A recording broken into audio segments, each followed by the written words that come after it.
My name is Helium Lemon 15. Today is June 1st. Welcome to Even the Ocean, a game by Mello Santani and Marina Kitaka, also known as Analgesic Productions, also known as the team behind Anodyne. This is the second game they made as a development team, and it was probably the game that made me obsessed with them as an indie studio. This game is, quite frankly, amazing.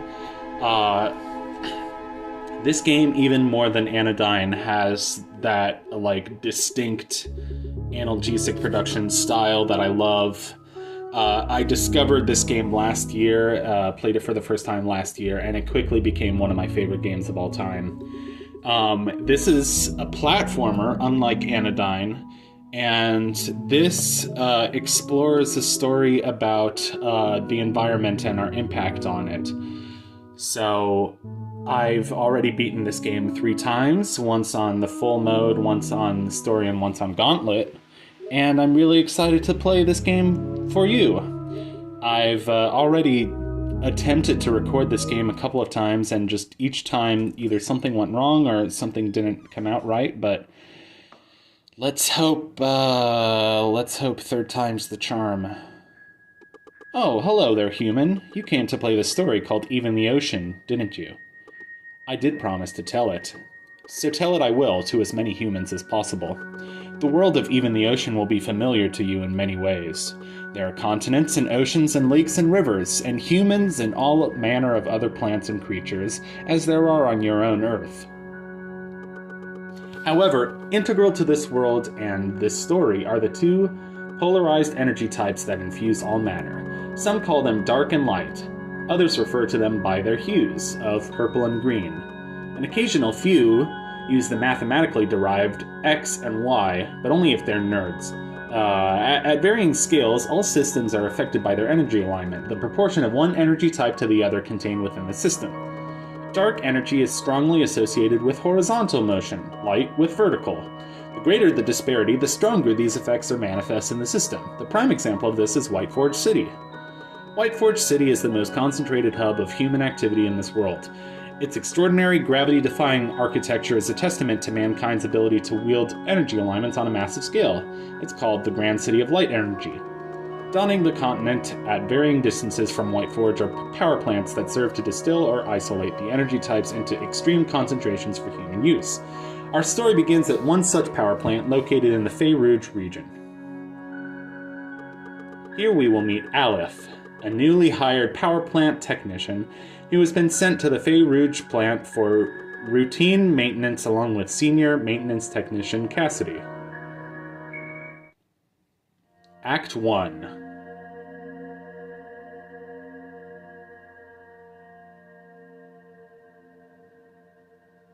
Aliph's first assignment. And there's the suit that you wear in the game. It kind of looks like the suit from, Risk of Rain, I guess. The first one, not the 3D sequel. Sorry, just resting my eyes. I feel like I'm getting a migraine. Something's not right in the air today, it just feels tense or something. Yeah, I know what you mean. Do you? I grew up near here. Actually, I was kind of glad to get this as my first assignment, since I'm familiar with the area. I used to sneak into the plant as a kid and look for the machinery that I'd read about in my copy of large-scale energy management standards and procedures. Although I guess I shouldn't tell you about the sneaking in part, hee hee hee. Right, well, there's no more time for sitting around. We've got a power plant to fix. 5 minutes on the job and I'm already embarrassing myself. Well, never mind. I just need to focus on the work today. Cassidy will be okay with me if I can do the work. Right? I love the art style of this game. It just, the landscapes, the environments are really beautiful. It's, it's still kind of pixel art-ish, but it's such a distinct art style. I've never played a game that made me feel like I was out in nature. It's kind of what this game makes me feel like. I mean, I've played games with beautiful nature in them, certainly, but none that felt quite like this. As an experiment, I was playing this game with a controller while recording this episode, and I usually play this game with keyboard. And the controls are so elegant and so simple, as they are with pretty much all of Analgesic's games, that it works just fine with keyboard controls. Even their 3D games, like even Anodyne 2, is really intuitive with keyboard controls, even the 3D exploration segments. And I've always admired that about their games. But yeah, it just took me a while to get used to, like it automatically mapped my buttons onto my N64 controller, which is what I was using, and it's like the jump button was C left and the other button was R, so it was fine. I figured it out. Just had to, trial and error. But, I did forget what buttons were what a few times. So, just walking through the trees. Looks like autumn. It's a bunch of red trees. Can't really jump very high because we're wearing this big bulky suit, but there's ferns everywhere, and that's cool. The sky is kind of yellow, and the atmosphere is very foreboding. Uh-oh. I hear thunder. Whoa, what was that? It's funny, the first time I tried recording this game, there was actually a thunderstorm happening outside. So that was really cool. I wish I hadn't screwed up that episode. I think I just... OBS didn't grab the right window, or I didn't grab my commentary.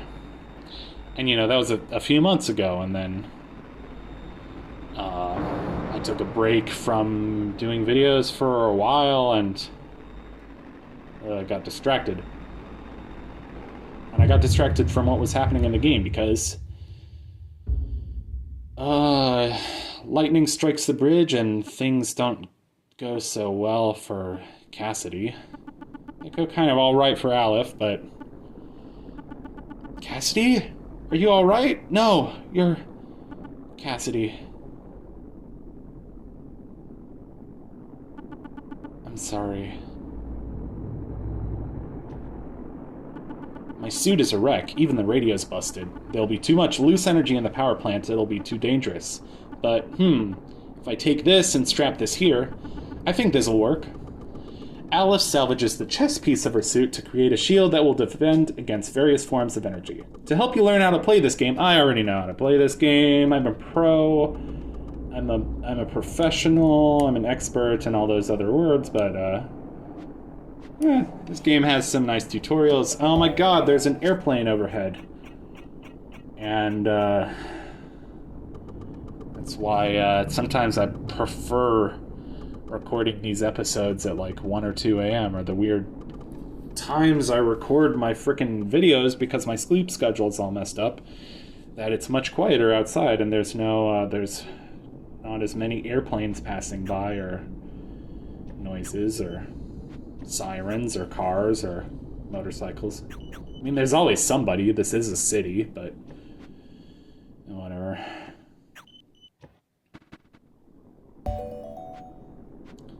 I wish I had the luxury of a truly soundproof studio to do these videos in, but whatever.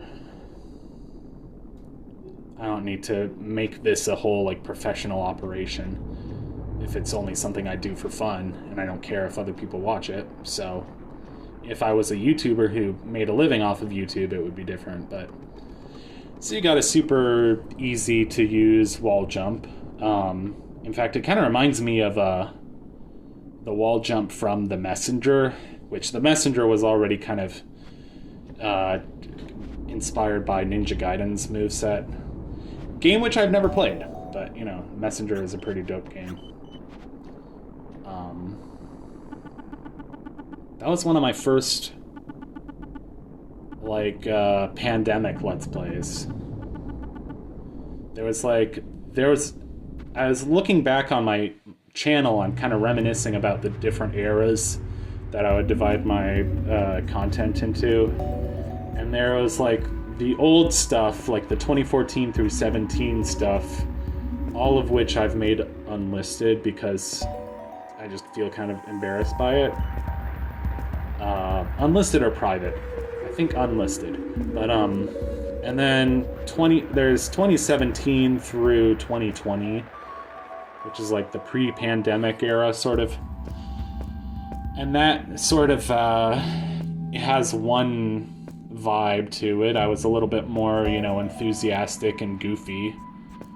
And then there was sort of the games that I did during the pandemic, which I was starting to be, a little bit more of like, I don't know, a lone wolf, or pandemic affected me in ways. But it also, I also just started doing games that were a lot weirder and meant a lot more to me personally. So, like I think in 2021 I did Off, which is an RPG maker. It's a very experimental, surreal RPG maker game, and it's one of my favorite games.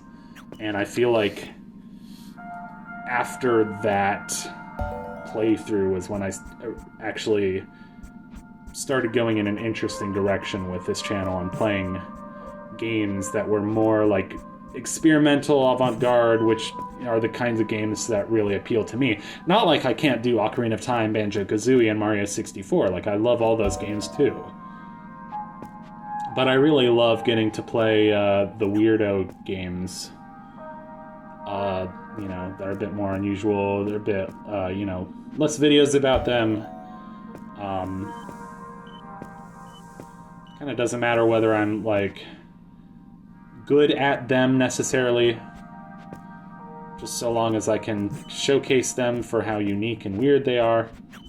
And I don't know why you're watching this, if my commentary is interesting or whatever, but just like showing video games that I think are interesting. So yeah, our goal is to replace 4 crystal lenses and get up to that control panel up there. Which I love the, art style and the platforming style of this game. It all kind of makes me a little bit nostalgic for, like, both, like, Kirby and the Amazing Mirror and, like, Nitrome, like frickin' Flash games on Nitrome.com. When I was in 6th grade, I think, 5th or 6th grade, one of my classmates told me about that website, and it was pretty addicting and whatever. And I remember those games all had kind of a certain charm to them. I was never really able to beat any of them, because I don't even know what button I pressed.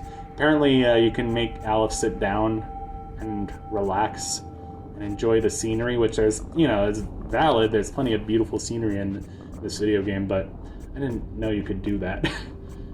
So it's funny, this is my 4th playthrough and I'm still discovering new things about the game, which is a good sign, right? That's the last one.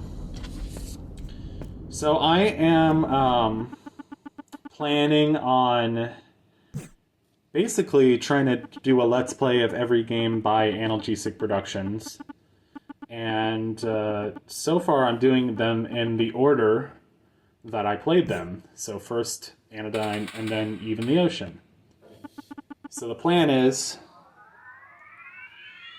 to do all our Asias and then Anodyne 2, which are both fantastic games.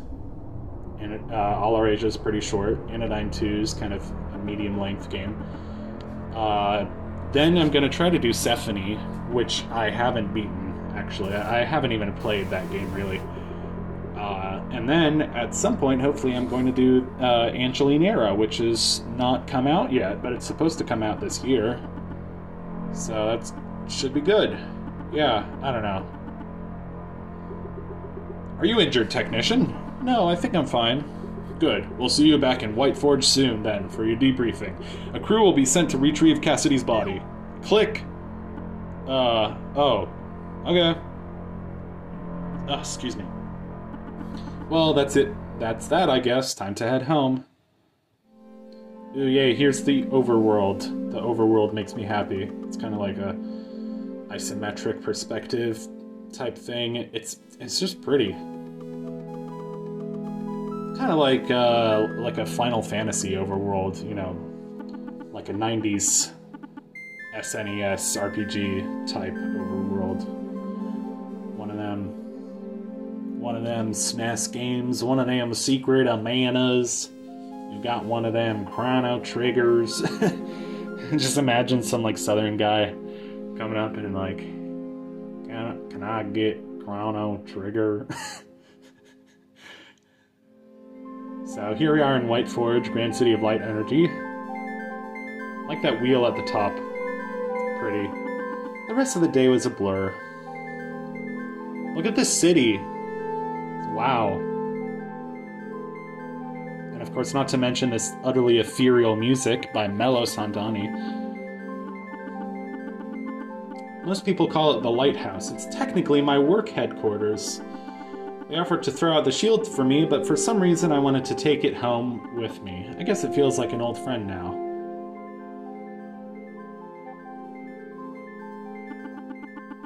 I went home, ate some noodles. I'm tired but not sleepy. I heard there was a funeral for Cassidy scheduled for this weekend. I didn't really know her. Today was the first time we had worked together. It's a studio apartment like I used to live in when I was doing grad school. Good old... yeah, never going back to those days, if I can help it. Cassidy loved the earth, the soil. Sometimes, even after working all day as a power plant technician, she'd come home and work in the garden. Most of you have had a bunch of her vegetables and herbs. It was her special place. So in a way it feels right, returning her to that place. Now, returning her to the moss and the dirt and the bugs she called her friends. Knowing that this is where she wanted to end up. It's part of the earth. It's part of everything. And she's a part of us too. She lives on in the ways she affected us, and in the ways we go on to affect others, in an ever-expanding ripple across time. Even after her conscious memory has faded from the earth. Okay, that's it for this episode, and cliffhanger, I guess. So see you next episode. Bye.